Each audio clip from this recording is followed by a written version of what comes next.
Sa baryo ng San Nicolas, malayo sa ingay ng lungsod at polusyon ng makina, naroon ang munting tahanan ni Jeronimo Imo Tabinas. Isang maliit na kubo, may bubong na kugon at dingding na kawayan ang nagsilbing kanyang tirahan. Sa paligid nito'y mga lunti ang palayan na tila walang katapusang kumakaway sa hangin. Ang bawat umagay, sumisikat ang araw sa kabundukan, tila naghahapid ng panibagong pag-asa sa matandang magsasaka. Si Imo, bagamat 70 taong gulang na, ay hindi nagpapakita ng pagod sa kanyang gawain. Ang kanyang makapal at puting buhok, tila nyebe sa kalagitnaan ng tag-init, ay nakatali sa isang simpleng panyo. Nakasuot siya ng lumang kamiseta at kupas na salawal, tanda ng kanyang payak at makakalikasan na pamumuhay. Sa kanyang kanang kamay ay ang tabak na karaniwang ginagamit sa pagtabas ng mga damo, at sa kaliwa ay hawak ang panghalong pamalo sa kalabaw niyang si Putik. "Putik, tara na't magsimula tayo," ani ni Imo sa kanyang kaibigang hayop. Tumango ang kalabaw na tila ba'y nauunawaan ang utos ng matanda. Bagamat hindi nakakapagsalita si Putik, ramdam ni Imo ang kanyang presensya, isang tapat na kasamahan na laging nariyan sa hirap at ginhawa. Sa kabila ng maagang pagkawala ng kanyang mga magulang, natuto si Imo na lumaban sa buhay.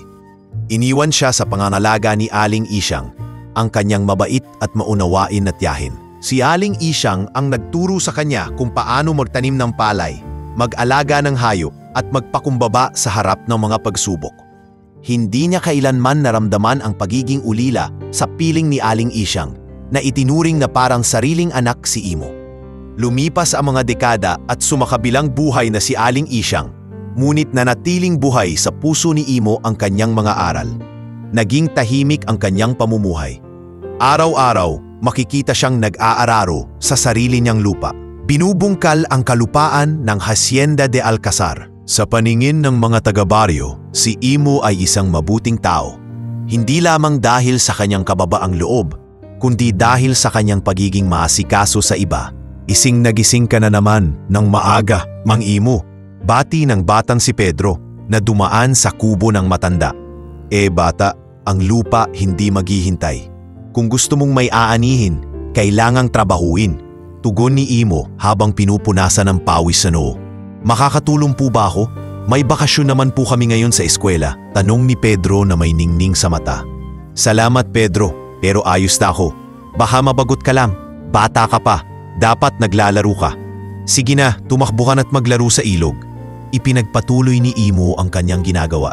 Sa bawat hatak niya sa araro, bumubunga ang lupa, handang taniman ng palay. Ang amoy ng bagong bungkal na lupa'y sumasabay sa simoy ng hangin, nagbibigay sa kanya ng panibagong sigla.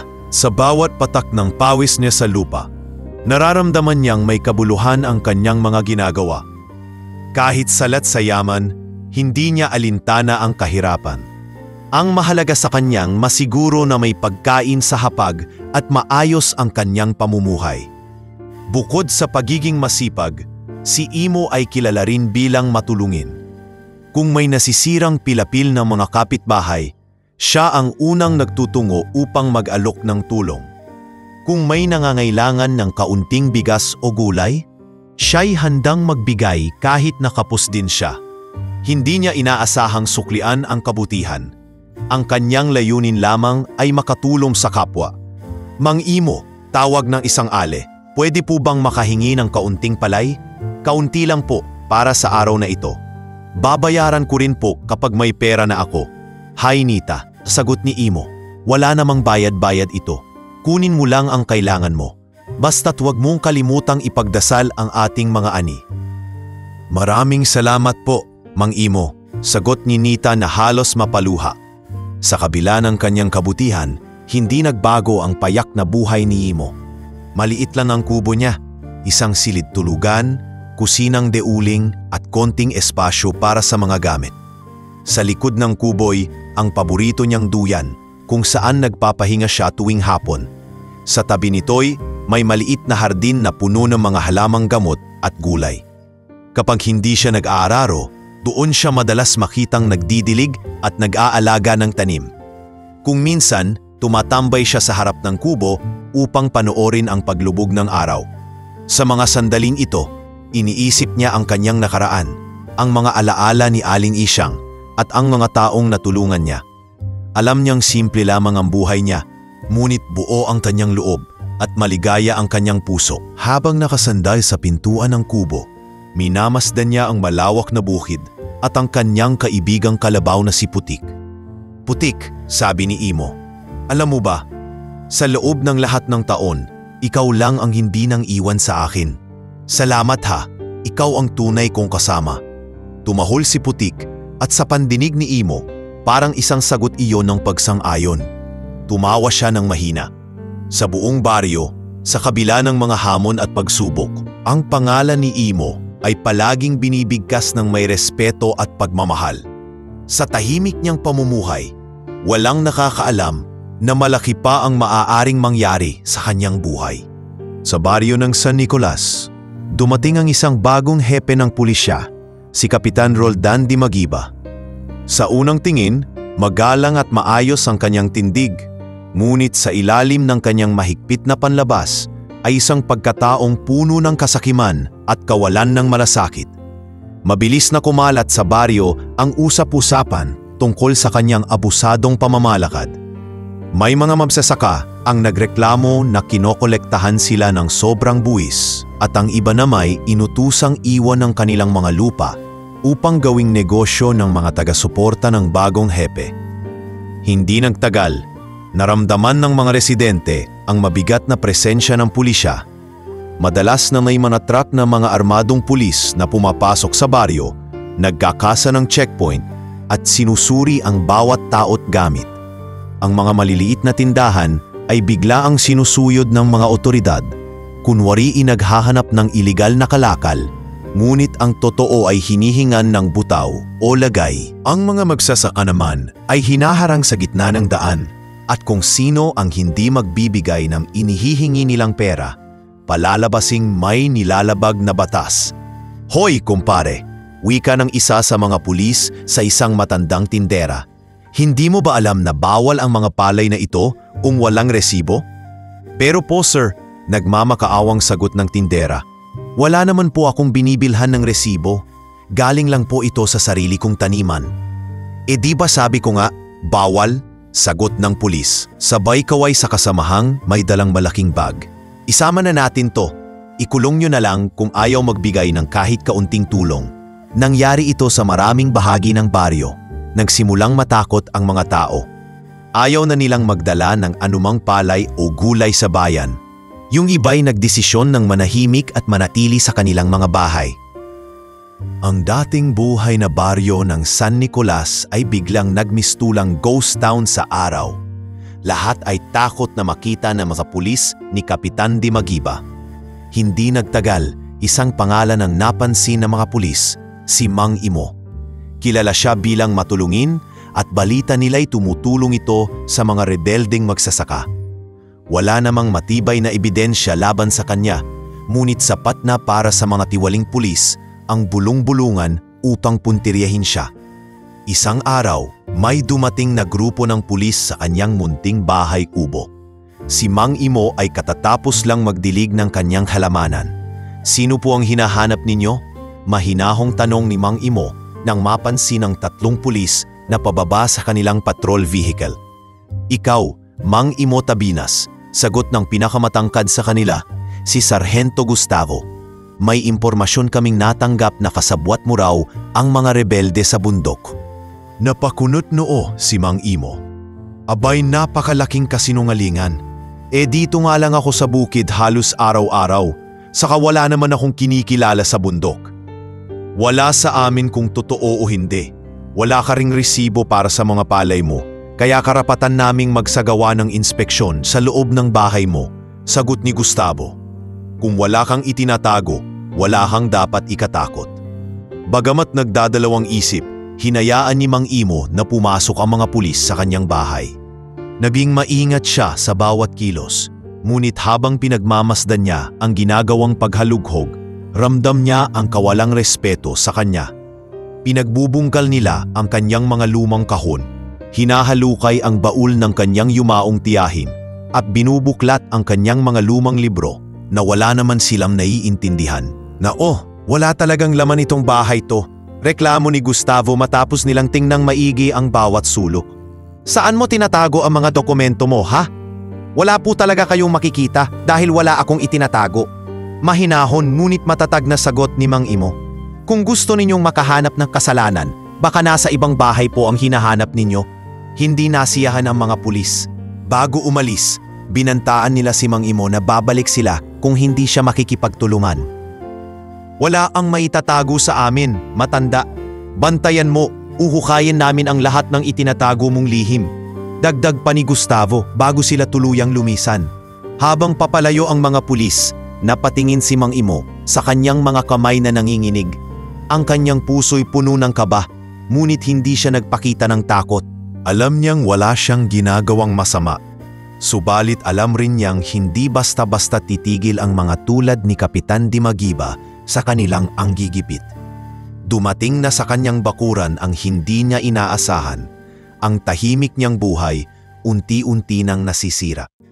Putik, sabi niya sa kanyang kalabaw, na noon ay tahimik na kumakain ng damo sa likod ng bahay.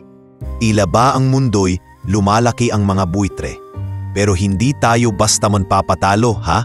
Hindi tayo magpapadala sa takot. Inabot niya ang likod ng kanyang kalabaw at marahang hinaplos ito, tila naghahanap ng kaunting lakas sa kanyang tapat na kasama. Kinagabihan, habang nasa kanyang duyan at nakatitig sa mga bituin, napabuntong hininga si Mang Imo. Sa isip niya'y maraming tanong. Ano ba talaga ang dahilan kung bakit siya ang pinupuntirya? Gaano kalayo ang aabutin ng mga pulis sa kanilang panggigipit? Ngunit sa lahat ng ito, nanatili siyang kalmado. Alam niyang kahit anuman ang mangyari, kailangang maging matatag. Sa bawat tanong na pumapasok sa kanyang isipan, nagkakaroon siya ng panibagong lakas para harapin ang hamon ng bukas. Matagal nang kilala sa baryo ang Hacienda de Alcazar. Ito ang pinakamalawak na lupain sa San Nicolas at ang pangunahing pinagkukunan ng kabuhayan ng paramihan sa mga taga roon. Ang may-ari nito, si Don Luciano Alcazar, ay isang taong kinatatakutan at iginagalang noon. Matikas, matangkad at laging nakasuot ng puting barong. Siya'y parang larawan ng autoridad. Kapag lumabas siya ng kanyang malaking mansyon, nagmimistulang hari na naglalakad sa kanyang kaharian. Ngunit tulad ng maraming makapangyarihang tao, may mga lihim si Don Luciano. Sa kabila ng kanyang maayos at marangyang panlabas, mayroong isang bahagi ng kanyang nakaraan na pilit niyang tinatakasan. Hindi alam ng karamihan, ngunit matagal nang may koneksyon si Don Luciano kay Mang Imo. Taong 1960s, si Luciano Alcazar ay isa pang binata na puno ng ambisyon. Ang kanyang pamilya noon ay nagsimula pa lamang magpalawa ng lupaing minana nila. Sa mga panahong iyon, nakilala niya si Aling Isyang, ang tiyahin ni Mang Imo, na isa sa mga unang nakatulong sa pagpapalago ng kanilang mga tanim. Napakalaki ng naging papel ni Aling Isyang sa tagumpay ng kanilang hasyenda. Hindi lamang siya magaling magtanim, kundi isa rin siyang natural na lider sa mga manggagawa. Dahil sa kanya, nagkaroon ng mas maayos na pamamahala at mas magandang ani ang Alcazar. Ngunit sa kabila ng mga tulong ni Aling Isyang, nagkaroon ng hindi pagkakaunawaan sa hatian ng kita. Luciano, sabi noon ni Aling Isyang, hindi patas ang kasunduan natin. Ilang taon na akong nagbubungkal dito, pero hanggang ngayon wala pa ring titulo sa pangalan ko ang kahit isang dangkal ng lupa. Isyang, kilala mo ako, alam mo ang mga tuntunin. Sa lupaing ito, kami ang may-ari. Tungkulin mo lang magbungkal at kami na ang bahala sa gantimpala. Sagot ni Luciano. Mababa ang tono ngunit puno ng determinasyon. Pero may usapan tayo noon. Sinabi mong bibigyan mo ako ng bahagi kapag naging maunlad na ito. Madiing sagot ni Aling Isyang. Usapan lang yon, Isyang. Wala namang kasulatan. Sagot ni Luciano. Habang iniwasan ang titig ng babae. Alam niyang mali. Ngunit hindi niya kayang bitawan ng lupaing nasakop na nila. Sa huli, si Aling Isyang ay napilitang umalis, dala ang batang si Imo. Iniwan niya ang lahat ng kanyang pinaghirapan, at si Luciano naman ay hindi na muling nagsalita tungkol sa nangyari. Ngunit sa paglipas ng mga taon, bumalik ang alaala ni Aling Isyang sa kanya. Lalo na nang makita niya ang batang si Imo na lumaki bilang isang tahimik at mabuting magsasaka sa kanyang hasyenda. Hindi man tuwirang kinikilala ni Luciano ang nakaraan, ramdam niyang bawat tagumpay ng kanyang hasyenda ay tila may aninong sumusunod. Ang pagkakautang niya sa tiyahin ni Imo. Dumating sa punto na ang konsensya ni Don Luciano ay unti-unting gumising. Nakikita niya ang pang-aabuso ng mga pulis sa kanyang hasyenda, ang pagmamaliit sa mga magsasaka at ang pagkawala ng dignidad ng tao sa ilalim ng matinding paghihirap. Hindi na niya maitanggi sa kanyang sarili na bahagi siya ng sistema ng pang-aapi. Mang Esteban, isang umagang kinausap niya ang kanyang matandang katiwala. Napapansin mo ba ang nangyayari sa ating mga magsasaka? Oho, Don Luciano, sagot ni Mang Esteban. Parang araw-araw na lang, lalong lumalayo ang loob nila. Parang nawawala na ang tiwala nila sa atin. Dapat bang sisihin ang ating sistema o ako mismo ang may pagkukulang? Tanong ni Don Luciano na tila walang inaasahang sagot. Habang nalulunod si Don Luciano sa kanyang mga alaala at tanong, lumabas ang kanyang anak na si Lorena Alcazar. Si Lorena, isang aktivista na nag-aaral sa Maynila, ay bumalik sa hasyenda upang alamin ang kalagayan ng mga manggagawa. Bagamat anak siya ng mayamang hasyendero, may puso siyang malapit sa mahihirap. Palihim siyang tumutulong sa mga taga-baryo, nagbibigay ng pagkain sa mga nangangailangan, at nag-oorganisa ng mga maliit na pagtitipon upang ipaalam ang kanilang mga karapatan. Ama, wika ni Lorena isang gabi. Alam mo bang marami sa ating mga magsasaka ang takot na takot sa pulis? Alam ko, maikling sagot ni Don Luciano. Alam mo rin bang nasasaktan na sila? Na parang wala nang saysay sa kanila ang pagtatrabaho? Dahil kahit anong gawin nila, hindi sila makawala sa kahirapan? Tanong ni Lorena, pilit na tumitingin ng diretso sa mga mata ng kanyang ama. Lorena, hindi ganun kadali ang lahat. Ang sistema, ito ang nakasanayan. Sagot ni Luciano. Ngunit ramdam sa kanyang boses ang pagkabasag ng kanyang paninindigan. Kung nakasanayan man, hindi ibig sabihin tama. Ama, may pagkakataon ka pa. Maari mong baguhin ito. Hindi mo kailangan sundin ang yapak ng iba. Sagot ni Lorena. Sa mga sumunod na araw, napansin ng mga taga-baryo ang pagbabago sa kilos ni Don Luciano. Mas madalas siyang lumabas ng mansyon.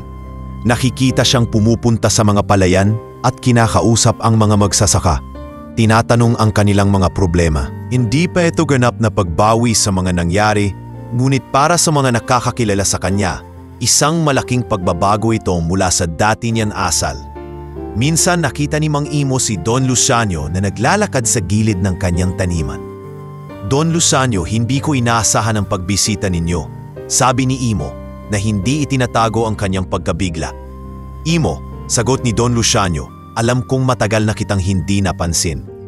Pero nais kong malaman mo, nagsisimula na akong intindihin ang inyong mga hinaing. Nais kong magbago. Sa mga sandaling iyon, naramdaman ni Imo ang sinseridad sa boses ni Don Luciano. Hindi niya balubos maunawaan kung saan hahantong ang pagbabagong ito. Ngunit ang simpleng pagsabi ni Don ng mga salitang iyon ay sapat na upang magbigay ng bahagyang liwanag sa madilim na sitwasyon ng mga magsasaka. Habang patuloy ang pananakot ng mga pulis sa San Nicolas, hindi mapakali si Mang Imo. Hindi niya maintindihan kung bakit siya tinututukan, kung bakit tila sinisisi sa kanya ang mga problema ng bayan. Ngunit sa kabila ng kanyang takot, alam niyang kailangan niyang gumawa ng paraan, hindi para lamang sa kanyang sarili, kundi para sa lahat ng mga simpleng magsasakang kagaya niya na araw-araw nagbubungkal ng lupa upang mabuhay. Sa bawat pagdaan ng araw, mas naging malinaw sa kanya ang layunin ng mga pulis. Pigain ang mga mahihirap upang matakot, manahimik at tanggapin na lamang ang pang-aabuso. Kaya't isang gabi, matapos ang hapunan at habang tahimik na hinihimas si Putik, napaisip si Imo kung paano siya makakatulong. Putik, parang ikaw na lang yata ang nakikinig sa akin. Aniya sa kalabaw na sa kabila ng dilim ay maamo lamang na tumitingin sa kanya. Kung ako'y mananahimik na lang, baka lalo tayong apihin. Pero kung kikilos ako, paano kung masaktan nila ako? Paano kung masaktan nila ang iba? Kinabukasan, sinimulan ni Imo ang kanyang lihim na plano. Sa pamamagitan ng isa niyang dating kakilala mula sa ibang baryo, nakipag-ugnayan siya kay Ka Anton Banayo, ang pinuno ng isang kilalang organisasyong pangkarapatan. Hindi naman rebelde si Ka Anton, siya'y isang tagapagtaguyod ng hustisya at kilala sa paglalantad ng mga katiwalian sa pamahalaan. Marami na rin siyang natulungan mula sa mga baryo sa paligid at kinikilala siya ng mga magsasaka bilang kanilang tinig.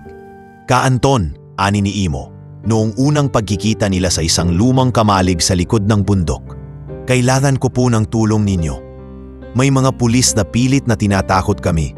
Kinuha nila ang aming ani at yayon kami pa ang hinahabla ng kung ano-anong kaso. Alam namin ang ginagawa nila, Mang Imo. Sagot ni Ka Anton, isang payat ngunit maaasahang lalaki na may matalas na mga mata. Pero hindi sapat ang mga kwento. Kailangan natin ng ebidensya. Kailangan natin ng mga dokumento, litrato at patunay. Mula noon, naging tahimik na kasapi si Imo ng kanilang organisasyon. Hindi niya ipinakita sa kahit kanino ang kanyang pakikisangkot. Sa harap ng ibang tao, siya'y nanatiling si Mang Imo, ang tahimik at mapagkumbabang magsasaka.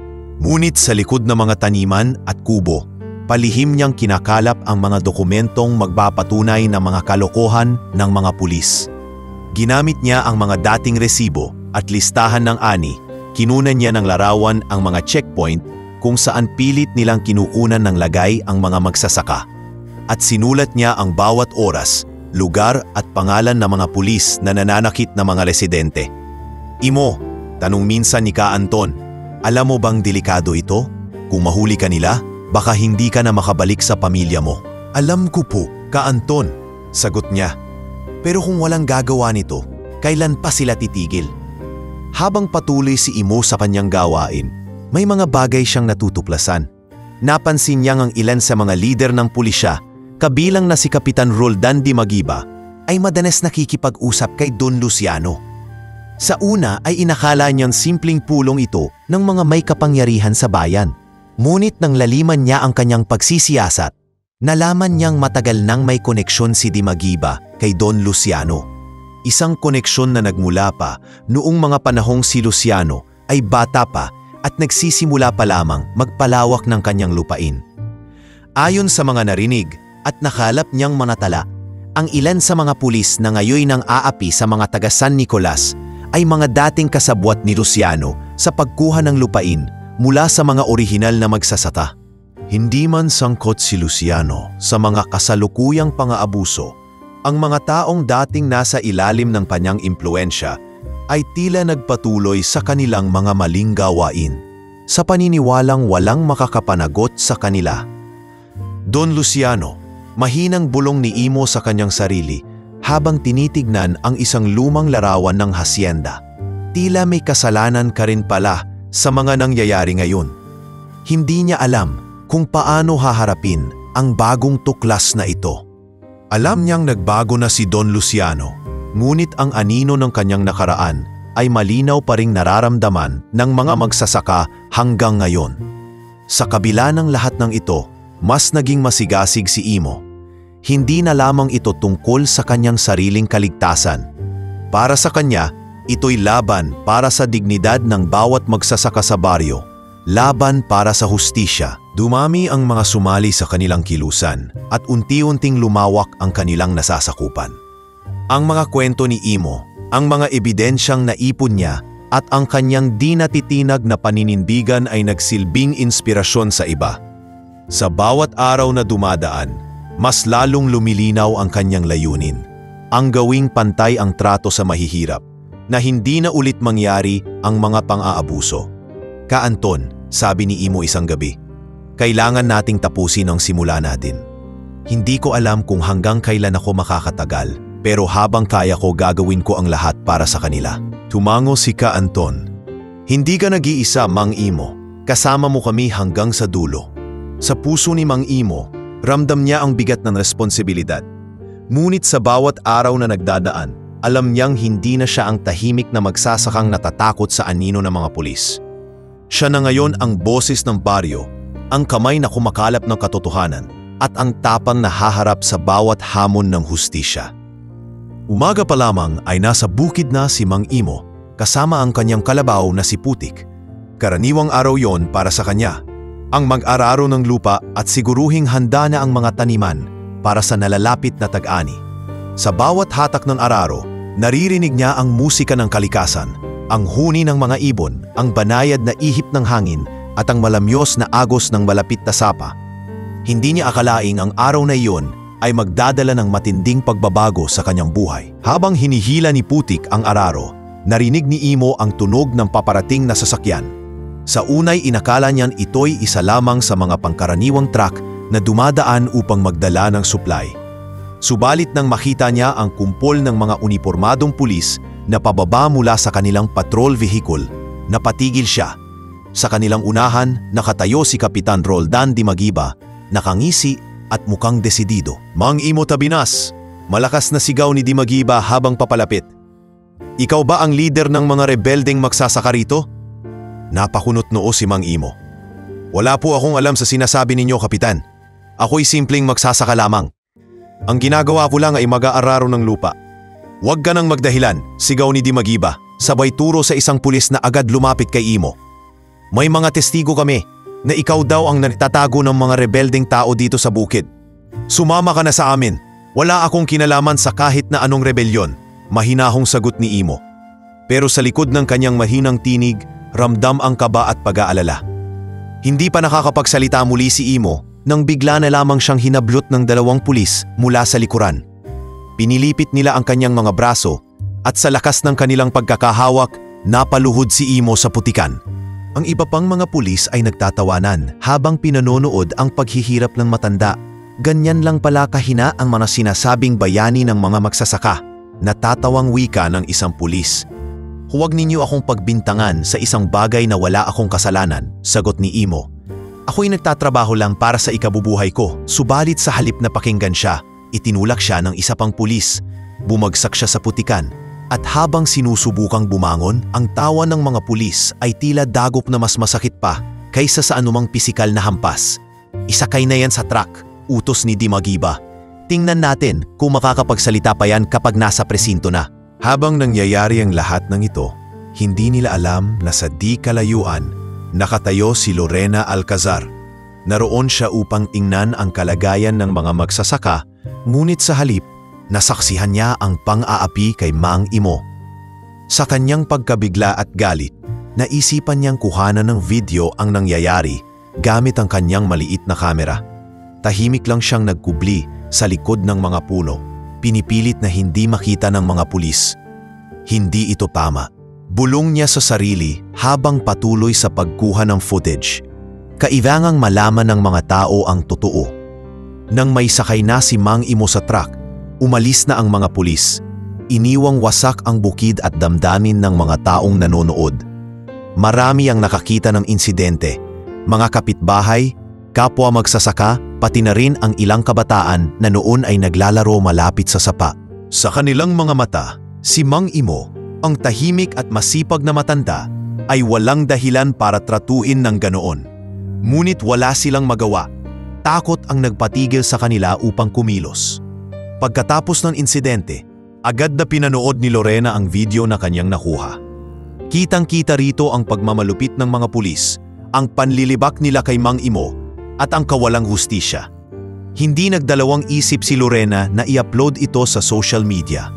Sa kanyang caption, isinulat niya, "Ganito ba ang hustisya? Ang isang matandang magsasaka, inaapi ng mga pulis dahil sa walang basehang paratang. Tila ba ang mahihirap ay wala ng karapatan sa kanilang sariling lupain?" Hindi nagtagal, nag-viral ang video. Libo-libo ang nakapanood at nagbahagi nito. Ang mga tao mula sa iba't ibang lugar ay nagkomento ng kanilang galit at pagkadismaya. Ang pangalan ni Mang Imo ay naging simbolo ng pang-aapi sa mga mahihirap. Marami ang naantig sa kanyang simpleng buhay at sa karahasan na kanyang naranasan. Kailangan nating kumilos, sigaw ng isa sa mga sumusuporta kay Mang Imo sa isang online forum. Hindi natin dapat hayaan na ganito na lang ang mangyari sa kanya. Sa kabila ng kanyang edad at simpleng pamumuhay, biglang naging sentro ng pansin si Mang Imo. Ang kanyang pangalan ay naging tawag para sa pagbabago. At ang video ni Lorena ang naging mitsa ng mas malawak na pagkilos. Habang patuloy na umiikot sa internet ang kwento ni Mang Imo, unti-unting lumilitaw ang mga puwersa ng hustisya, mga tao mula sa iba't ibang dako na nagkaisa upang ipaglaban ang karapatan ng mga tulad niya. Ang balita tungkol sa video ay mabilis na umabot kay Don Luciano. Bagamat bihira siyang magpakita ng emosyon sa harap ng kanyang mga tauhan, halata ang lalim ng kanyang pag-iisip. Hindi niya inakala na ang isang tahimik at simpleng magsasaka tulad ni Mang Imo ang magpapabukas ng matagal nang itinatagong sugat ng kanyang naparaan. Sa kabila ng pagwawalang bahala ng iba niyang kakilala, si Luciano ay bumuo ng isang desisyon. Kailangan niyang harapin ang totoo. Isang araw, maagang umalis si Don Luciano mula sa kanyang mansyon. Sa halip na ang karaniwang kotse at kasamang driver, siya'y naglafad lamang patungo sa bukirin kung saan nakatira si Mang Imo. Habang papalapit siya, napansin ng mga magsasaka ang kakaibang presensya.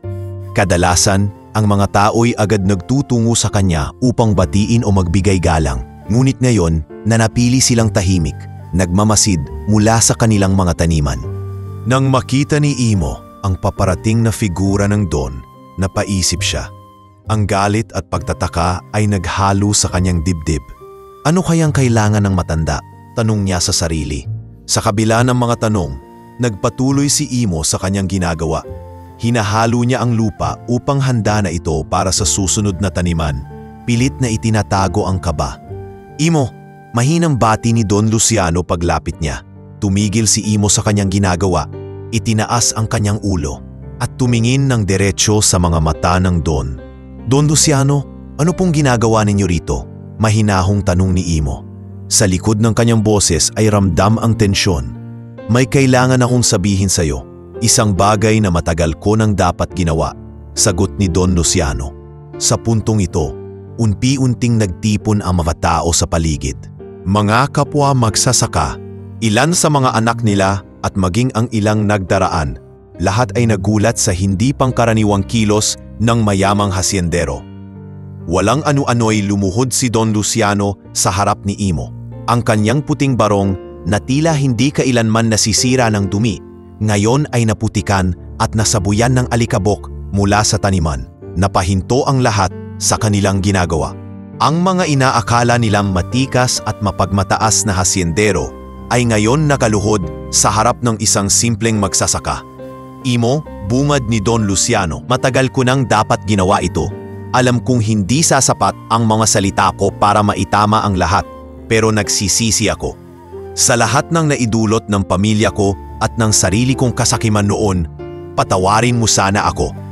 Nagulat si Imo sa narinig. Ano po ang ibig ninyong sabihin, Don Luciano? Ano ang kasalanan po ang tinutukoy ninyo? Tahimik muna ang Don, tila pinipilit hanapin ang tamang mga salita. Sa wakas, sumagot siya. Si Aling Isyang, ang tiyahin mo. Alam kong may utang na loob ako sa kanya.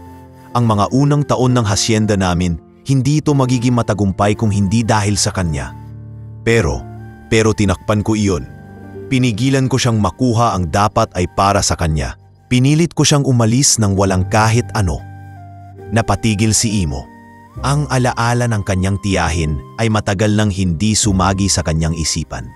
Ngunit ngayon parang biglang nabuhay ang bawat kwento ni Aling Isyang. Ang pagluha niya sa gabing iniwan nila ang hasyenda. Ang tahimik na galit sa kanyang boses tuwing babanggitin ang pangalang Luciano. Ngayon malinaw na sa kanya kung bakit. Don Luciano, mahina niyang sagot. Hindi ko alam ang buong kwento noon. Pero kung totoo ang sinasabi mo, bakit ngayon lang? Bakit ngayong matanda na tayo?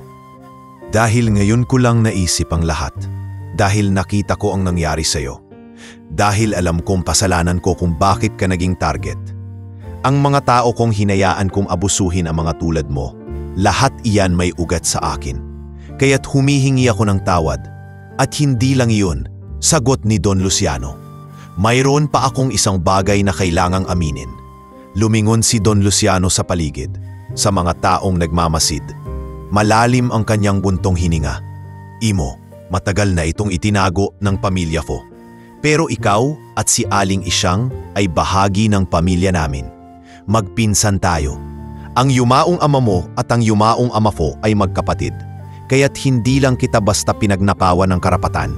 Kinuha ko rin ang bahagi mo bilang kadugo. Nagkaroon ng katahimikan sa paligid. Tila nahigop ng lupa ang bawat ingay. Si Imo hindi makapagsalita. Hindi niya lubos maisip ang revelasyon. Kung iniisip mo kung bakit ito inilihim, dagdag ni Don Luciano, wala akong magandang paliwanag. Noon, inisip ko na kapag lumabas ang totoo, magugulo ang lahat. Pero ngayon, wala nang halaga ang mga palusot ko. Ang mahalaga maitama ko ang lahat. Napatingin si Imo sa lupa, sa mga putik na bumalot sa barong ni Don Luciano. Ramdam niya ang bigat ng mga sinabi nito, pero sa kabila ng lahat, hindi pa rin nawawala ang galit sa kanyang puso. Hindi ko po alam kung kaya kitang patawarin, Don Luciano. Hindi ko po alam kung sapat na ang mamasalitang iyan. Tama ka, Imo. Hindi sapat ang mamasalita. Sagot ng Don habang dahan-dahang tumayo mula sa kanyang pagkaluhod. Kaya't gagawin ko ang nararapat. Magbibigay ako ng bahagi ng hacienda sa iyo. Sa wakas, maukuha mo ang para sa tiyahin mo. At higit pa roon, sisiguraduhin kong mawawala na ang mga pang-aabuso dito sa hacienda. Aayusin ko ito, kahit pa magalit ang iba. Sa mga sandaling iyon, hindi pa rin alam ni Imo kung anong mararamdaman. Ngunit isang bagay ang malinaw, isang malaking pagbabago ang magsisimula. Sa harap ng mga tao, sa harap ng lupaing minsang kinuha sa kanila. Nangako si Don Luciano na itatama ang mga pagkakamali. Ang desisyon ni Don Luciano na manindigan ay tila isang mitsa na nagpabago sa takbo ng buong bayan. Nang marinig ng mga mamamayan na ang dati nilang kinatatakutang hasyendero ay handang isiwalat ang katotohanan, unti-unti silang nagkaroon ng lakas ng loob. Hindi na sila natakot magsalita tungkol sa mga kalokohan ng mga pulis, lalo na ang mga abusong ginawa ni Kapitan Dimagiba. Ang dating malalakas na sigaw ng mga pulis sa kalsada ay napalitan ng mahina at alingaw-ngaw na mga usapan, mga bulong ng takot mula sa mga tauhan ni Dimagiba at mga sigaw ng pag-asa mula sa mga tao. Nagsimula ang investigasyon ng personal na makipag-ugnayan si Don Luciano kay Alkalde Segundino. Ang alkalde, bagamat kilalang kaalyado ng mga pulis, ay hindi kayang balewalain ang lumalaking presyon mula sa publiko. Lalo pat ang ebidensya laban kay Dimagiba at sa kanyang mga kasamahan ay tuloy-tuloy na dumarating. Isa-isang lumutang ang mga magsasaka, naglahad ng kanilang mga karanasan at naglabas ng mga dokumento at resibo na pilit na itinago ng mga pulis sa mga nakaraang taon. Alkalde, bungad ni Don Luciano, narito na lahat ng ebidensya. Hindi lang ito tungkol sa katiwalian. Ito'y tungkol sa karapatang pantao. Hindi natin maitatangging naging kasabwat ako noon sa kanilang mga ginagawa. Ngunit ngayong alam ko na ang tama, gagawin ko ang lahat para maitama ang mga mali. Napilitang magsagawa ng masusing investigasyon ang pamahalaang lokal. Sa utos ng alkalde, nilagyan ng kamera ang bawat presinto. Nagsagawa rin ng auditing sa mga dokumento ng pulisya. Habang mas lalong lumalalim ang investigasyon, mas marami pang anomalyang lumalabas. Ang pinakasentro ng lahat ng ito ay si Kapitan Dimagiba, ang taong nag-udyok sa mga kawani ng pulisya na gawing negosyo ang takot. Nasa amin ang pera ng bayan, ipinagyabang pa noon ni Dimagiba sa isang lihim na pagpupulong ng kanyang mga tauhan bago pa pumutok ang eskandalo. Hanggat tayo ang may hawak ng armas, tayo ang may hawak ng batas. Ngunit sa paglipas ng mga araw, ang dating aroganteng kapitan ay nagmistulang isang daga na nakulong sa hawla. Hindi siya makalabas ng presinto nang hindi binabato ng mga nagpoprotesta. Hindi nagtagal, ang huling papel na hinihintay ng mga mamamayan ay lumabas, ang warrant of arrest laban kay Dimagiba at ilan pang opisyal ng pulisya.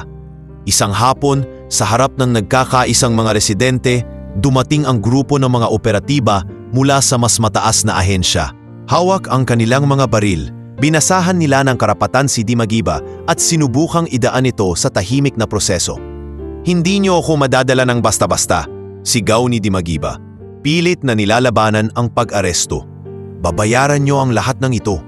Ngunit wala nang naniwala sa kanyang mga panakot. Ang mga dati niyang tauhan na unti-unting nakaramdam ng takot sa nalalapit na hustisya ay nagsimulang maglahad ng kanilang nalalaman. Isa-isa nilang isinalaysay ang mga utos na kanilang sinunod mula kay Dimagiba, ang mga panggigipit, ang mga perang nakulimbat at ang mga inosenteng tao na napahirapan. Sa huli, hindi na nakalabas pa ng kulungan si Dimagiba. Kasama ang iba pang pulis na kasangkot, nahatulan sila ng pagkabilanggo. Sa unang pagkakataon, sa loob ng maraming taon, naramdaman ng mga mamamayan ng San Nicolas na muling naibalik ang katarungan. Salamat sa Diyos, ani ni Mang Imo habang nakatayo sa harap ng taniman niya, kasama ang kanyang kalabaw na si Putik. Hindi na kailangang matakot ang mga anak ng baryo tuwing may makikitang pulis. Ang hakbang na ito ay nagsilbing inspirasyon sa mga namumuno sa bayan, sa pakikipagtulungan ng alkalde at ng bagong hepe ng pulis. Sinimulan ang malawakang reforma sa hanay ng kapulisan, tinanggal ang mga pulis na may rekord ng korupsyon at pinalitan sila ng mga bagong miyembro na dumaan sa masusing pagsasanay at background check. Nagkaroon ng mga seminar tungkol sa tamang pagtrato sa mga mamamayan at binigyan ng mas mataas na sweldo ang mga pulis upang mabawasan ang tukso ng katiwalian. Ang mga residente ng San Nicolas na dati halos di na lumalabas ng kanilang bahay dahil sa takot ay unti-unting bumalik sa kanilang normal na pamumuhay. Ang mga bata, dati takot sa mga checkpoint, ngayoy masayang naglalaro sa kalsada. Ang mga magsasafa na dati palihim na dinadala ang kanilang ani upang hindi makuhanan ng lagay, ngayoy maaliwalas ng dumaraan sa bayan. Nagkaroon sila ng bagong tiwala sa sistema ng katarungan. Imo, sabi ni Lorena Alcazar sa kanilang muling pagkikita, hindi mangyayari ito kung hindi dahil sa mga katulad mo. Ang mga handang tumindig, kahit sa harap ng panganib. Lorena, tugon ni Imo, hindi rin mangyayari ito kung walang mga taong handang makinig, tulad mo at tulad ni Don Luciano. Ang lahat ng ito ay para sa atin, para sa mga susunod na henerasyon. Sa tagpong iyon, sa ilalim ng sikat ng araw at sa harap ng masaganang taniman, muling naramdaman ng mga tao ang tagumpay. Hindi lamang ito laban para kay Mang Imo, hindi lamang para kay Don Luciano, kundi para sa buong bayan. Ito'y isang patunay na ang katarungan, gaano man katagal, ay makakamtan din sa tamang panahon. Pagkaraan ng ilang buwan mula nang mahuli si Kapitan Dimagiba at nabuwag ang korupsyon sa hanay ng pulisya, muling bumisita si Don Luciano kay Mang Imo. Ngunit sa pagkakataong ito, hindi upang humingi ng tawad, kundi upang magbigay ng tiyak na aksyon bilang bahagi ng kanyang pangakong maitama ang mga pagkakamali ng nakaraan. Isang umaga, habang abala si Imo sa pagpapakain kay Putik, isang lalaking naka-Amerikana ang dumating kasama si Don Luciano. Imo, tawag ng Don habang naglalakad patungo sa taniman. Nilingon siya ni Imo. Pilit itinatago ang pagkabigla sa muling pagdating ng hasyendero. Don Luciano, ano pong maipaglilingkod ko sa inyo? Mumiti si Don Luciano at sumenyas sa kasamang lalaki. Imo, narito kaming opisyal na ibigay sa iyo ang dokumentong ito. Aniya, iniabot ang isang envelope. Iyan ang titulo ng 5 ektaryang lupa dito sa hasyenda. Sa wakas, mapapasa iyo na ang bahagi ng lupaing matagal nang nararapat na mapasa iyo. Napatigil si Imo. Hinawakan niya ang envelope na parang ito'y isang napakahalagang kayamanan. Don Luciano, hindi ko po alam kung ano ang sasabihin. Wala kang kailangang sabihin, Imo. Ang mahalaga ay magamit mo ito para sa ikabubuti ng lahat. Sagot ni Don Luciano, may halong ngiti at bahagyang lungkot sa mga mata. Ito ang simula ng aking pagbayad sa mga kasalanan ng pamilya ko. Gamitin mo ang lupa para magtanim, para mag-ani, at para makapagbigay ng mas magandang kinabukasan para sa iyong pamilya. Simula noon, mas lalong naging aktibo si Mang Imo sa pag-aararo at pagtatanim. Ang 5 hektaryang lupa ay naging bagong hamon at oportunidad para sa kanya. Bawat araw, siya'y makikitang nagbubungkal ng lupa kasama si Putik. Unti-unti niyang pinapalawak ang kanyang sakahan at ang dating maliit na ani ay naging sagana. Ang taniman ng palay, mais at gulay ay naging puno ng buhay at hindi nagtagal, nagsimula na ring lumapit sa kanya ang iba pang magsasaka. Imo, wika ni Kaberting, isa sa kanyang mga kapitbahay. Baka naman pwede mo kaming turuan ng mga ginagawa mo rito. Ang ganda ng ani mo, parang di ka tinatablan ng malas. Oo nga, Mang Imo, dagdag ni Kananding. Baka naman pwedeng makiaral din kami ng paraan mo ng pagtatanim. Kung kami rin ay magkakaroon ng ganyang kagandang ani, sigurado akong hindi na kami masyadong maghihirap. Hindi nagdalawang isip si Mang Imo. Hindi siya natutong magdamot ng kaalaman. Sinimulan niyang ituro ang kanyang mga diskarte sa pagtatanim, ang tamang paggamit ng organikong pataba, ang tamang oras ng pagtatanim, at ang masinop na pag-aalaga sa mga tanim. Sa dami ng lumalapit sa kanya, naisip niyang kailangang may mas maayos na sistema. Dahil dito, iminungkahi niya ang pagtatayo ng isang kooperatiba. Mga kasama, sabi ni Mang Imo sa unang pulong ng kanilang grupo. Kung tayo'y magtutulungan at magsasama-sama, mas madali nating mabibigyan ng magandang kinabukasan ang bawat isa. Ang kooperatiba ay hindi lamang para sa akin, kundi para sa ating lahat. Ang kinikita natin ay gagamitin upang mapalago pa ang ating taniman, makabili ng mas magandang binhi, at masiguro ang kinabukasan ng ating mga anak. Sa tulong ng kooperatiba, hindi lamang umangat ang kabuhayan ng mga magsasaka, naging mas matatag ang kanilang boses sa bayan. Kapag may maling pamamalakad mula sa pamahalaan o may gustong kuning muli ang kanilang lupain, ang kooperatiba ang unang lumalaban. Sa mata ng lahat, si Mang Imo ang kanilang leader, ang kanilang haligi ng hustisya at katatagan. Imo, sabi ng isang dalaga sa baryo, dahil sa kooperatiba mo, hindi na ako kailangang mangibang bayan para magtrabaho. Pwede ko na ituloy ang pag-aaral ko dito. Mang Imo, dagdag ng isa pang kabataan. Salamat po sa mga scholarship na binigay ng kooperatiba. Hindi ko po inakalang makakapagtapos ako ng kolehiyo. Unti-unting nakilala si Mang Imo hindi lamang bilang magsasaka, kundi bilang tagapagtanggol ng karapatan ng mga mahihirap. Naging inspirasyon siya sa maraming tao at hindi nagtagal, may mga lumalapit sa kanya mula sa ibang baryo upang humingi ng payo. Ang dating tahimik na magsasakang halos walang pumapansin, ngayon ay isang leader na hinahangaan ng marami. Sa tulong ng kinikita ng kooperatiba, nakapagpatayo sila ng silid-aralan para sa mga batang magsasaka. Nagturo sila ng tamang pamamaraan ng pagtatanim, ng pangangalaga sa lupa, at ng pagnenegosyo gamit ang kanilang ani. Maraming kabataan ang nakapagtapos ng pag-aaral sa tulong ng mga scholarship na sinimulan ni Mang Imo at ng kooperatiba. Ang dating mahirap na baryo ng San Nicolas ay unti-unting naging simbolo ng tagumpay. Isang araw, habang nagpapahinga si Mang Imo sa lilim ng punong mangga sa gitna ng kanyang taniman, nilapitan siya ng isang grupo ng kabataan. Isa sa kanila ay si Lito, isang batang natulungan niyang makapag-aral.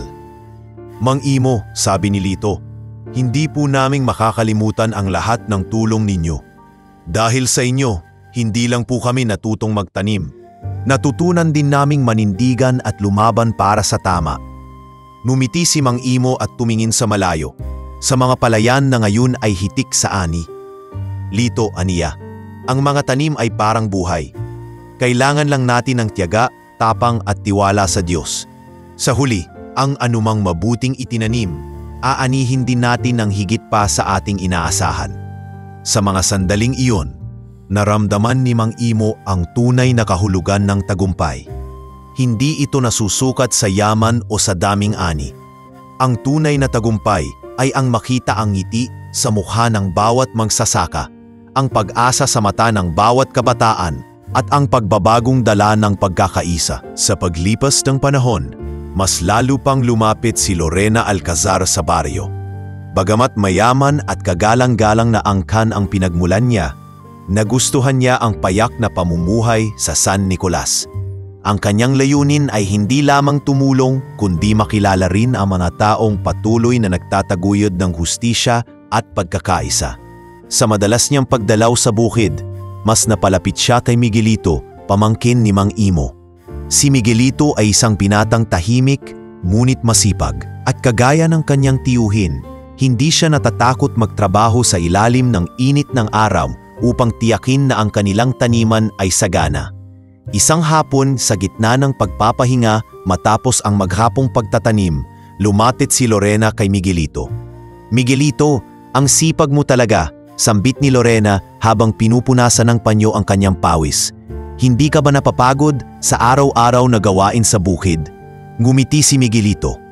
"Pagod din po, pero nakakawala ng pagod kapag alam mong may patutunguhan ang lahat. Tsaka, sanay na rin ako. Bata pa lang ako. Ito na ang buhay ko." Ang saya siguro ng pakiramdam kapag natatapos mo ang isang buong araw ng paggawa, tapos makikita mo ang resulta ng lahat ng pinaghirapan mo. Tugon ni Lorena, habang sinusubukan ng mas kilalanin ang binata. "Ganoon nga, Lorena," sagot ni Miguelito. "Ang pinakamagandang gantimpala ay hindi lang ang ani, ang saya ng mga tao, lalo na ng pamilya, kapag alam mong nakatulong ka sa kanilang pagkain sa hapag. Iyon ang tunay na ligaya." Simula noon, mas madalas nang nag-uusap ang dalawa. Hindi nila napansin na ang simpleng kwentuhan ay unti-unting nauwi sa mas malalim na koneksyon. Sa bawat araw na magkasama sila, mas lalo nilang natutuklasan ang kagandahan ng isa't isa. Si Miguelito na may pusong busilak at malasakit sa kapwa, at si Lorena na bagamat nanggaling sa marangyang buhay ay handang magpakumbaba at tumulong sa mga nangangailangan. "Hindi ko alam kung bakit, pero iba ka sa lahat ng nakilala ko," sabi ni Miguelito isang gabi habang nakaupo sila sa tabing palayan at pinagmamasdan ang mga bituin. "Paano naman?" tanong ni Lorena, na tilang hindi inaasahan ang pahayag ng binata. "Iba ka kasi, mayaman ka pero hindi ka matapobre. Marami kang kayamanan pero mas mahalaga sa iyo ang tao kaysa sa pera, at hindi ka takot marumihan ang mga kamay mo." Tugon ni Miguelito, seryoso ang boses. "Kung tutuusin, dapat nasa mansyon ka, nagpapahinga sa malamig na kwarto. Pero nandito ka, katabi ko, nag-aalala sa mga magsasaka at tumutulong kahit hindi mo kailangang gawin." Hindi na nakaimik si Lorena. Ramdam niya ang katapatan sa boses ni Miguelito. Sa kanyang puso, alam niyang hindi na lang basta hangad na tumulong ang dahilan ng kanyang pananatili sa baryo. Unti-unti na rin siyang nahuhulog sa binatang ito na walang ibang alam kundi ang magbigay ng makakabuti sa kanyang kapwa. Habang lumalalim ang kanilang relasyon, dahan-dahan ding napansin ng kanilang pamilya ang namumuong pagmamahalan. Hindi naging hadlang ang agwat sa kanilang estado. Sa halip, sinuportahan pa ito ni Don Luciano na lubos na humanga sa dedikasyon ni Miguelito. Si Mang Imo, na laging nakikita ang kaligayahan sa mukha ng kanyang pamangkin, ay pumayad at nagpasalamat din sa dalaga. "Mang Imo," sabi ni Lorena, minsang nag-usap sila habang nagpapahinga sa lilim ng isang puno, "Alam ko pong hindi madali para sa inyong pamilya ang tanggapin ang isang tulad ko. Pero ang totoo po, mas naramdaman ko kung ano ang tunay na halaga ng pamilya dito sa baryo, lalo na po nung nakilala ko si Miguelito." "Lorena," sagot ni Mang Imo, "hindi mahalaga sa akin kung mayaman ka o mahirap. Ang mahalaga, nirerespeto mo ang pamilya namin at kita ko namang mahal mo ang pamangkin ko. Wala akong tutol sa inyong dalawa." Hindi nagtagal, nagpasya ang dalawa na magpakasal. Hindi marangya, ngunit puno ng pagmamahal ang seremonya. Sa gitna ng taniman, sa harap ng kanilang mga mahal sa buhay, nagpalitan ng pangako si Miguelito at Lorena. Nakasuot si Lorena ng simpleng puting damit na siya mismo ang nagdisenyo, habang si Miguelito naman ay nakasuot ng barong na hiniram pa niya kay Mang Imo. Ang kanilang mga bisita ay hindi lamang mga miyembro ng kanilang pamilya, kundi pati na rin ang buong baryo na masayang nakisalo at nagbigay ng basbas. "Lorena," wika ni Miguelito habang nakatingin sa kanyang asawa, "hindi ko inakalang ang isang tulad mo ay magiging bahagi ng buhay ko. Ngunit heto tayo ngayon sa harap ng lahat. Nangangako na haharapin natin ang lahat ng hamon ng magkasama. Miguelito, sagot ni Lorena. Mula nang dumating ako dito, natutunan kong ang totoong yaman ay hindi nasusukat sa ari-arian o pera. Ito'y nasusukat sa pagmamahal at pakikipagkapwa. At dahil sa iyo, nahanap ko ang yaman na iyon. Ang kanilang kasalan ay naging inspirasyon sa marami. Ipinakita nito na hindi mahalaga ang estado sa buhay. Ang tunay na pag-ibig ay makakahanap ng paraan upang magkaisa ang mayaman at mahirap. Ang simpleng pagtitipon na iyon ay naging simbolo ng pagkakaisa sa baryo ng San Nicolas. Ibinahagi ng mga tao ang kwento ni Miguelito at Lorena sa iba't ibang baryo at unti-unti naging inspirasyon ito para sa maraming pamilya na magtulungan, magkaisa at magbigay ng halaga sa tunay na damdamin kaysa sa panlabas na yaman. Sa paglipas ng panahon, ang baryo ng San Nicolas ay nagbago mula sa isang tahimik na nayon patungo sa isang maunlad at progresibong komunidad. Ang dating payak na mga taniman ay naging halimbawa ng modernong pagsasaka, kung saan ginagamit ang mas mahusay na pamamaraan sa pagtatanim at makabagong kagamitan. Salamat sa patuloy na pagtutulungan ng mga magsasaka at sa inspirasyong hatid ni Mang Imo. Ang mga tagumpay na ito ay hindi lamang limitado sa kanilang taniman. Umusbong din ang mas matibay na samahan ng mga tao. Isang hapon, habang nagkakape sa ilalim ng isang malaking punong mangga, kinausap si Mang Imo ng bagong alkalde ng bayan, si Mayor Eleno Alabastro, isang dating guro na kilalang may malasakit sa mahihirap.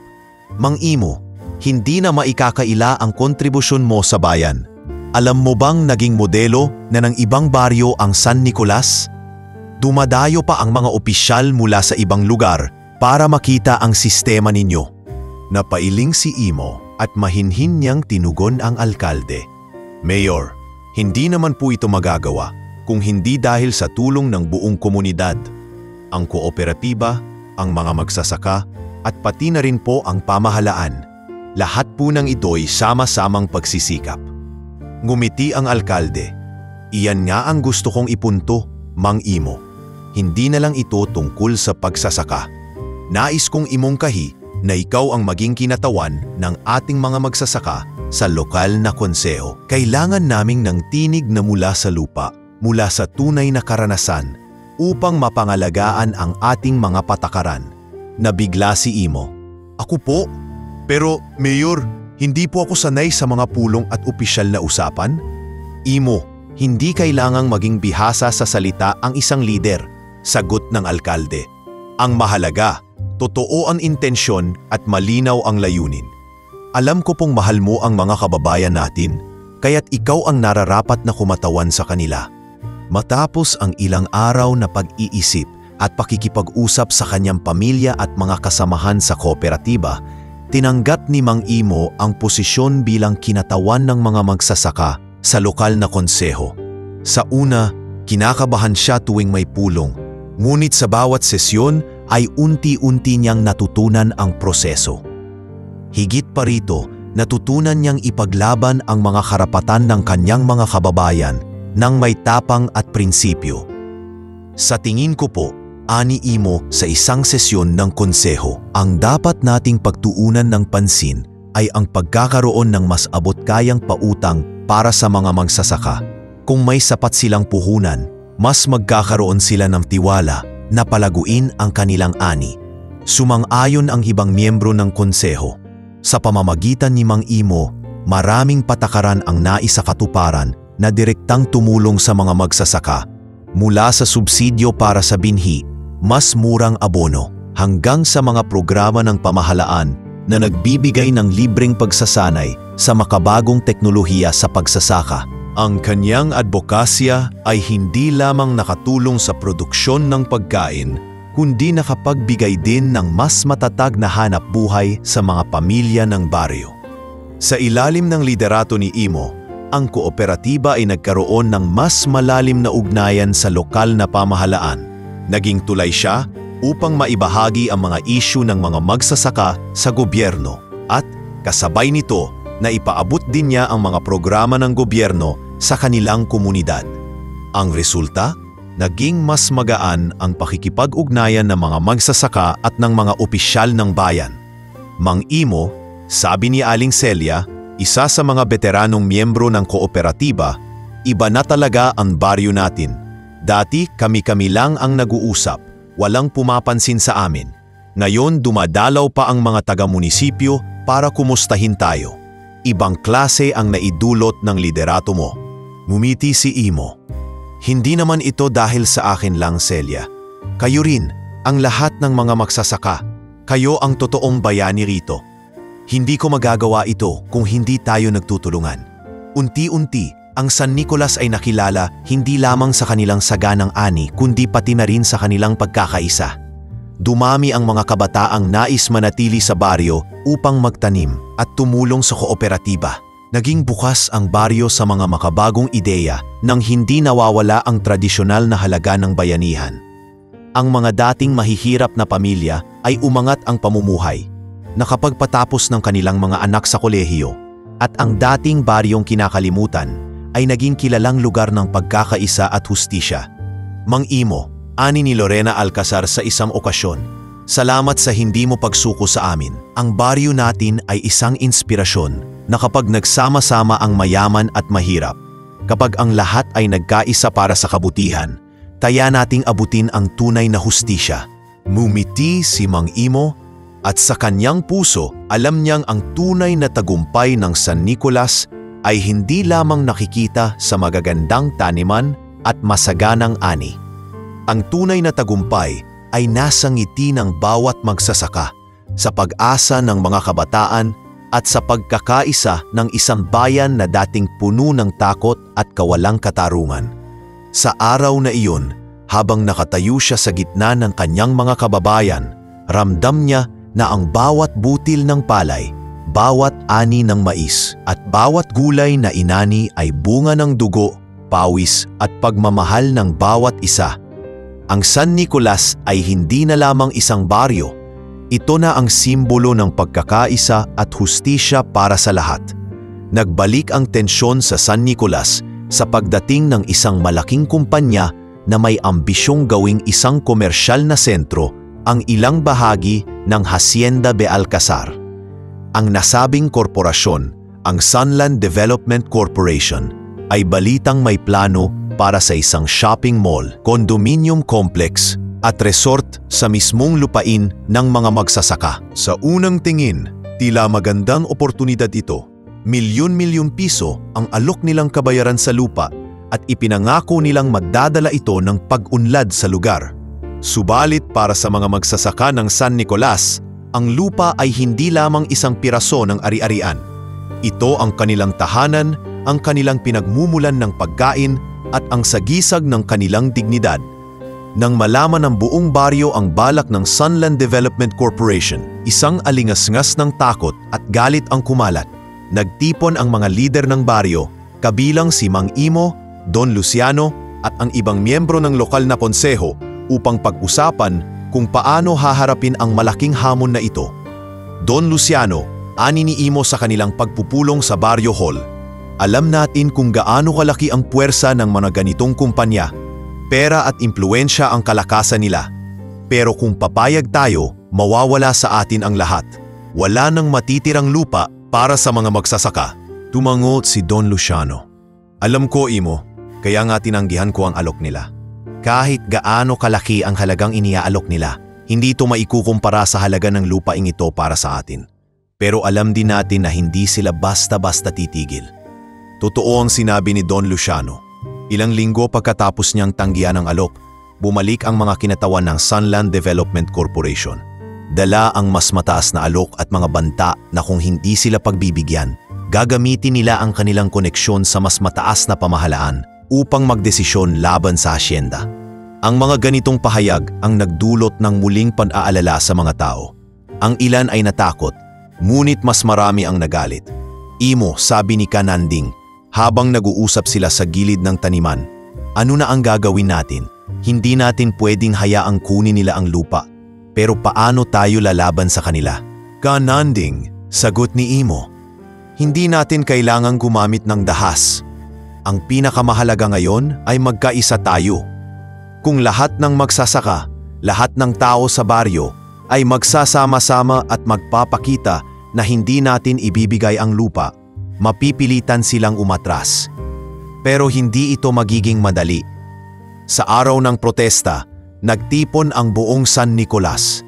Ang mga tao, mula sa pinakamatanda hanggang sa pinakabata, ay nagsuot ng simpleng damit at dala ang mga karatulang nagsasabing, "Lupa para sa mga magsasaka at huwag sakupin ang aming tahanan." Sa unahan ng grupo ay naroroon si Mang Imo at Don Luciano. Bagamat magkaiba ng pinagbulan, magkasama silang tumindig para sa kanilang lupain. Alalahanin ninyo, sigaw ni Imo sa harap ng kanyang mga kababayan, ang lupang ito ang bumuhay sa atin. Dito tayo nagmula, dito rin magtatapos ang lahat kung hindi natin ipaglalaban. Magtiwala tayo sa lakas ng ating pagkakaisa. Sumigaw ang mga tao, hindi ibebenta ang lupa, hindi ibebenta ang lupa. Habang ang protesta ay tumatagal, unti-unti itong nabalitaan sa kalapit na bayan. Dumagsang suporta mula sa iba pang komunidad na nakaranas din ng mga ganitong uri ng pananakot mula sa malalaking kumpanya. Dinaluhan ng mga tagapagtaguyod ng karapatan sa lupa at mga aktivista mula sa iba't ibang sektor ang rally. Naging mas malawak ang kanilang puwersa at ang munting baryo ng San Nicolas ay naging sentro ng laban para sa karapatan ng mga magsasaka sa buong rehiyon. Ngunit hindi rin natakot ang Sunland Development Corporation. Nagpadala sila ng mga kinatawan upang subukang makipag-usap muli kay Don Luciano. Sa isang pulong na ginanap sa bayan, sinubukan nilang kumbinsihin si Luciano na talikuran ang protesta. Dinala nila ang mga dokumento, ipinakita ang mga plano ng modernong gusali at inulit ang kanilang alok. Don Luciano, wika ng isang executive, ito ay para sa ikabubuti ng lahat. Isipin niyo ang trabaho na maibibigay namin sa mga tao dito. Isipin niyo ang mas mataas na kita para sa lahat ng may-ari ng lupa. Ngunit nanatili si Don Luciano sa kanyang paninindigan. Ang kita at trabaho ay hindi sapat na dahilan upang kunin ang aming lupa. Ang lupaing to ay may kasaysayan, may kahulugan. Hindi ito basta-bastang piraso ng ari-arian na maaaring ibenta sa pinakamataas na halaga. Ito ang aming tahanan. Nagpatuloy ang protesta sa loob ng ilang linggo. Sa kabila ng mainit na araw, ulan at pananakot, hindi bumitaw ang mga mamamayan. Sa kalaunan, naging malinaw na hindi bibigay ang San Nicolas na pagtanto ng Sunland Development Corporation na masyadong mataas ang presyo ng kanilang proyekto. Hindi sa salapi, kundi sa imahe at reputasyon. Sa harap ng mas malawak na suporta mula sa iba't ibang sektor, inihayag ng kumpanya ang kanilang pag-atras. Huwag kayong mag-alala, anunsyo ng isang opisyal ng Sunland. Hindi na kami magpapatuloy sa proyekto. Hahanap na lamang kami ng ibang lugar na mas akma para sa aming plano. Sa balitang ito, nagbunyi ang buong baryo. Ang kanilang pagkakaisa at matibay na paninindigan ang nagpatigil sa isang higanteng korporasyon. Sa mga susunod na araw, ang San Nicolas ay muling bumalik sa normal. Subalit sa bawat palayan, sa bawat taniman, at sa bawat kwento ng tagumpay ng baryo, isang aral ang nananatili. Hindi mahalaga kung gaano kalaki ang kalaban. Kung magtutulungan at hindi bibitaw, kaya nilang ipangtanggol ang kanilang tahanan at dignidad. Lumipas ang ilang taon, at ang San Nicolas ay lubos nang nagbago. Ang dating baryo na tahimik at puno ng takot ay naging isang pamayanang puno ng buhay, pagkakaisa at pag-asa. Isang umaga, habang ang araw ay dahan-dahang sumisikat sa ibabaw ng mga palayan, nagtipon ang mga tao sa gitna ng bayan. May malaking handaan, mga palamuti sa bawat sulok, at ang mga tao'y nakaayos ng magaganda nilang damit. Ang araw na iyon ay hindi basta-basta. Ito ang unang araw ng katarungan ng San Nicolas, isang espesyal na araw na ipinagdiriwang tuwing anibersaryo ng tagumpay laban sa pang-aabuso at kawalan ng hustisya. Sa gitna ng plaza, itinayo ang isang estatwa ni Mang Imo. Gawa ito sa tanso at inilalarawan si Imo habang nakatayo, hawak ang kanyang tabak at nakaabang sa harap ng taniman. Sa kanyang likuran ay isang kalabaw, simbolo ng kanyang pagiging masipag at malapit sa lupa. Ang plake sa harap ng estatwa ay may nakaukit na mensahe, "Sa aming mahal na Mang Imo, ang haligi ng katarungan, pagkakapantay-pantay at pagkakaisa. Ang iyong kwento ay mananatiling buhay sa aming puso't isipan." Dumating si Lorena Alcazar kasama ang kanyang pamilya. Ngayon, bilang isa sa mga lider ng lokal na pamahalaan, siya na ang nagsusulong ng mga programang magpapanatili sa mga reforma at tagumpay na kanilang nakamit. Kasama niya si Miguelito na ngayoy isa ng pangunahing tagapayo ng mga magsasaka at ang kanilang 2 anak na masayang tumatakbo sa paligid ng plaza. Hindi ko maipaliwanag kung gaano kasaya ang araw na ito, sabi ni Lorena kay Miguelito habang nakatingin sa estatwa. Parang kahapon lang, puno tayo ng takot at kawalang katiyakan. Pero dahil sa tiyaga at pagkakaisa, tingnan mo kung nasaan na tayo ngayon. Mang Imo ang tunay na dahilan ng lahat ng ito, tugon ni Miguelito. Kung hindi dahil sa tapang niya at sa kanyang paninindigan, hindi tayo makakarating sa puntong ito, tumango si Lorena. At dahil din sa kanya, gumanda ang relasyon ng pamilya natin. Hindi ko akalaing darating ang araw na ang Alcazar at Tabinas ay magpapalitan ng respeto at pagmamahalan. Parang imposible noon. Pero ngayon, tignan mo tayo, pamilya na. Sa paligid nila, maraming kabataan ang masayang tumititig sa estatwa ni Mang Imo. Isa sa mga ito si Kaloy, isang batang 11 taong gulang na halos araw-araw ay binabasa ang mga librong nagkukuwento ng tagumpay ng San Nicolas. "Ma, siya po ba talaga ang Mang Imo?" tanong ni Kaloy habang itinuturo ang estatwa. "Oo anak," sagot ng kanyang ina. "Siya ang dahilan kung bakit tayo malaya ngayon. Dahil sa kanya, nalaman natin na kahit ang mga simpleng tao tulad natin ay pwedeng lumaban para sa tama. Gusto ko rin pong maging katulad niya balang araw," sagot ni Kaloy na puno ng determinasyon. "Gusto ko pong tumulong sa mga tao." Ang kwento ni Mang Imo ay naging bahagi na rin ng aralin sa lokal na paaralan. Sa mga klase ng kasaysayan at edukasyong panlipunan, tinuturo sa mga bata kung paano nagsimula ang kilusan sa baryo, paano lumaban si Mang Imo at ang kanyang mga kasama sa pamamagitan ng pagkakaisa at katapangan, at paano nila napatunayan na ang katarungan ay makakamtan kung lahat ay magtutulungan. Ginagamit ang kanyang kwento hindi lamang bilang talambuhay ng isang tao, kundi bilang inspirasyon para sa bawat henerasyon. "Mga bata, wika ng kanilang guro sa klase, ano ang natutunan ninyo kay Mang Imo?" Nagdaas ng kamay si Kaloy.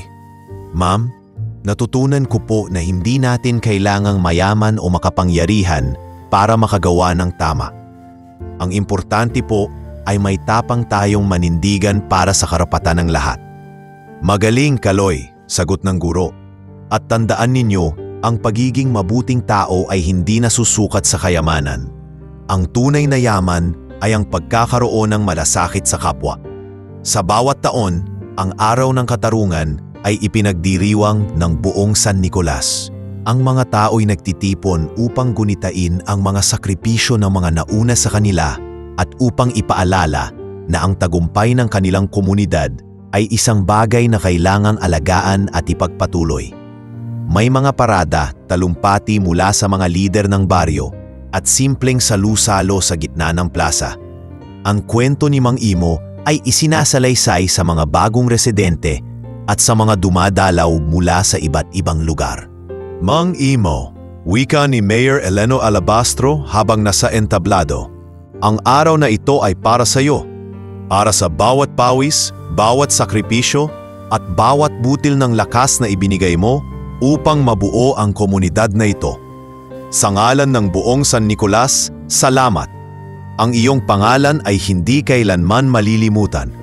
Sa harap ng kanyang estatwa, naroon ang mga anak ni Miguelito at Lorena, mga batang estudyante at ang mga matatandang magsasakang minsang naging kasama ni Mang Imo sa kilusan. Sa kanilang mga mata, hindi lamang si Mang Imo ang nasa kanilang harapan, kundi ang lahat ng simbolo ng tapang, pagkakaisa at pagmamahal para sa bayan. Habang bumababa ang araw at unti-unting dumilim ang kalangitan, nagsimula nang umuwi ang mga tao mula sa selebrasyon.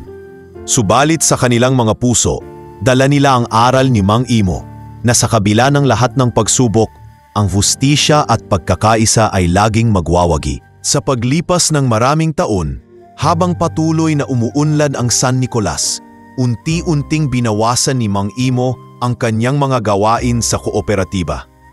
Bagamat na napili siyang tagapayo at inspirasyon ng mga magsasaka, mas pinili niyang maglaan ng mas maraming oras sa kanyang pamilya. Ang daping araw-araw niyang pagbisita sa taniman upang magbantay ng ani ay napalitan ng pag-alaga sa kanyang mga apo.